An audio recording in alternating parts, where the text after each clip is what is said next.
En otro de nuestros programas de la ley al alcance de todo, queremos introducirnos, nada más que introducirnos en un tema, que en general se puede llamar de los objetores de conciencia, o la objeción de conciencia, con respecto a diversos temas, y que últimamente ha estado bastante en boca de todos, referido a un tema muy específico, que era el tema de la ley propuesta con respecto al aborto.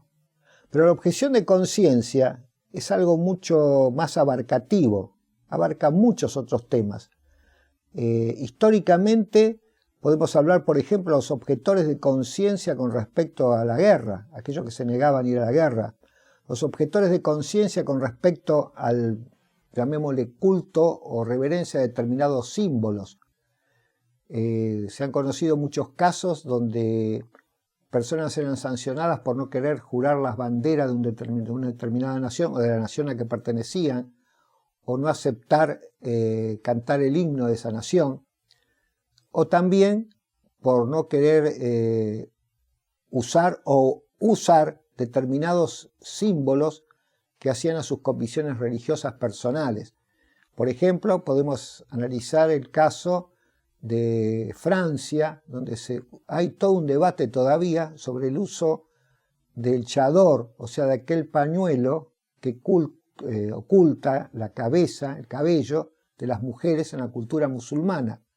Con el dato interesante que hay que observar que también en la religión judía, en la rama ortodoxa, las mujeres casadas también tienen que usar un pañuelo que oculta sus cabellos, o es norma de su religión. Entonces vemos que el tema de la objeción de conciencia con respecto a ciertas normas abarca lo negativo y lo positivo. O sea, el derecho a usar o a utilizar determinadas costumbres o símbolos, a expresarlos, a hacerlos conocer, y el derecho a negarse a usar, a expresar, a difundir o a enseñar o a practicar determinadas cuestiones que las leyes admiten, pero que el objetor de conciencia no admite. Esto es un tema muy complejo porque nos lleva a plantearnos hasta qué punto algunas cosas son necesarias a la comunidad, es decir, por cuestiones prácticamente de salvación pública, podemos decir, como por ejemplo el vacunarse durante las epidemias, como cuando son cosas en que el Estado, al intervenir, se coloca o se interviene en el fuero íntimo de las personas, en el fuero de sus convicciones. Y esto abarca tanto lo que el Estado pretende enseñar o lo que el Estado pretende ejecutar. Por ejemplo, vamos a suponer, como nuestra Constitución habla de practicar libremente el culto, dice profesar, dice libremente su culto. Y profesar libremente un culto religioso, pero no solamente religioso, podría ser profesar una determinada convicción ética, es algo que tiene manifestaciones exteriores y manifestaciones interiores. Profesar algo, por ejemplo, no es solamente creerlo, sino, por ejemplo, difundirlo. Aquel que cree en algo puede hablarlo, puede enseñarlo, puede escribirlo. Esto viene también con la otra cosa, que nuestra otra garantía constitucional dice de enseñar y aprender. No confundamos con la instrucción pública en cuanto a escuela, sino enseñar y aprender cualquier cosa, libremente.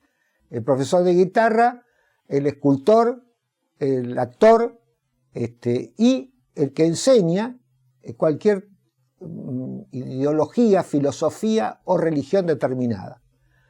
Entonces, tenemos que observar que el tema objeción de conciencia no significa siempre algo que me niego o que el habitante, vamos a hablar en el caso de nuestro país, se niega a hacer porque su convicción religiosa no le permite, o su convicción ética, o incluso su falsa total de creencia, o su ateísmo le impide hacer. Por ejemplo, no realizar un juramento para el que no cree en el sentido o valor de un juramento. Cuando se presenta a la justicia, prometerá.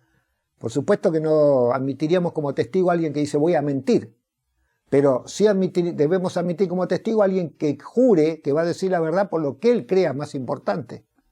Porque podría aparecer alguien que jure por Alá, o jure por Buda, o jure por su honra, o jure por su nación, o jure por su propia familia o por sus ancestros.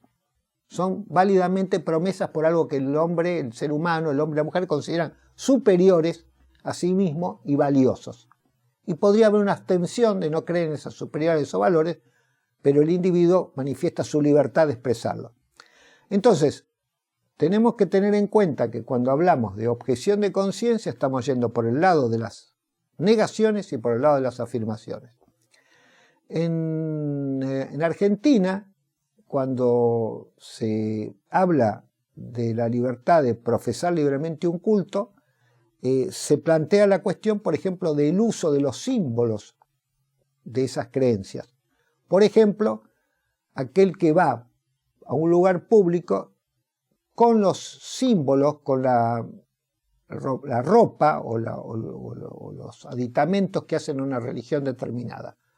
El judío con la kipá, si es observante y lo usa, la mujer judía con la cabeza cubierta, los que son ortodoxos, en la forma que se cubren los ortodoxos, los musulmanes en el uso del turbante o la mujer del chador, que ya habíamos hablado, y que en Europa es un problema, pero en Argentina lo debería ser, porque no tenemos normas que prohíban o indiquen cómo se puede vestir una persona, o no hay símbolos prohibidos, es decir, en la medida que no se haga, ¿cuál es la gran cobertura de todo esto? En la medida que no se haga daño a un tercero, no se afecte, no solamente hay un derecho positivo de expresar la convicción o la creencia mediante símbolos visibles, sino que hay otra que muchas veces se olvida.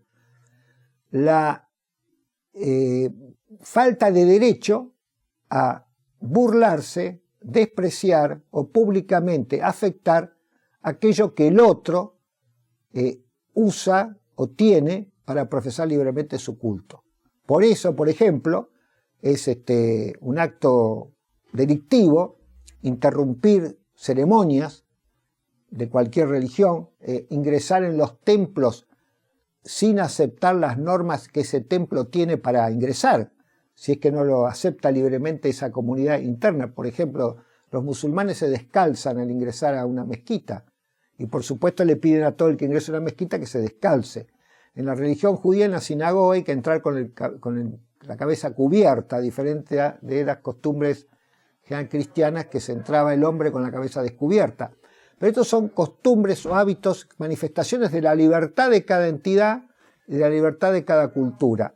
Entonces, no solamente la objeción de conciencia es algo negativo, se niega a alguien a hacer algo que la ley le pide que haga, pero que el individuo en sus convicciones más íntimas hace valer aquel principio fundamental de actuar libremente de acuerdo a sus creencias y convicciones, sino también la otra obligación de no afectar, de no agraviar, de no burlarse, de no impedir que los otros ejerzan libremente esas convicciones o esas actuaciones, por supuesto que no causen perjuicio a nadie, donde aquel individuo que no cree en eso, o que considera eso disvalioso, o que considera eso incluso hasta absurdo o ridículo, no puede, en un sistema de libertad de pensamiento y de libertad de opinión y de libertad de expresión, no puede impedir que el otro lo diga, lo haga, lo exprese.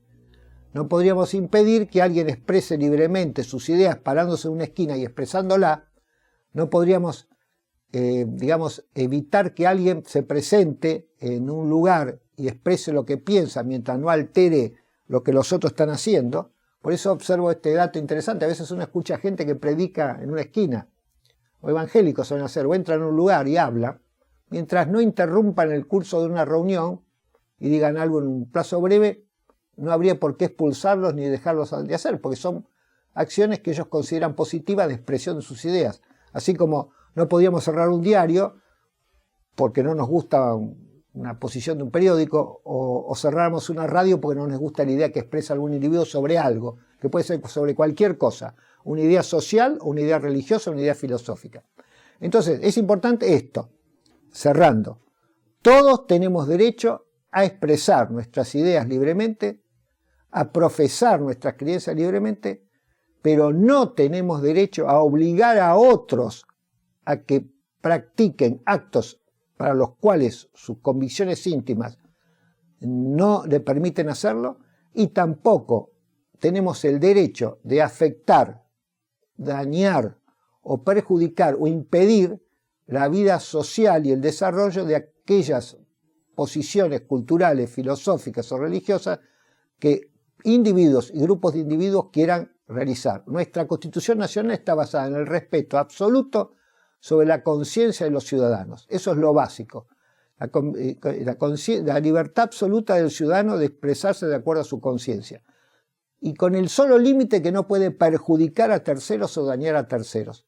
Lo demás está dentro del límite de la libertad. Y esa libertad no admite posiciones de censura o exclusión, ya sea por la positiva o por la negativa. Si tenemos bien en claro eso, vamos a evitarnos muchos conflictos de interpretación sobre estas cuestiones que en general y genéricamente, y creo que limitadamente, llamamos objeción de conciencia. Esperamos en algún otro programa poder explayarnos más sobre este tema y hablar sobre casos prácticos donde estas cuestiones se han planteado. Muchas gracias.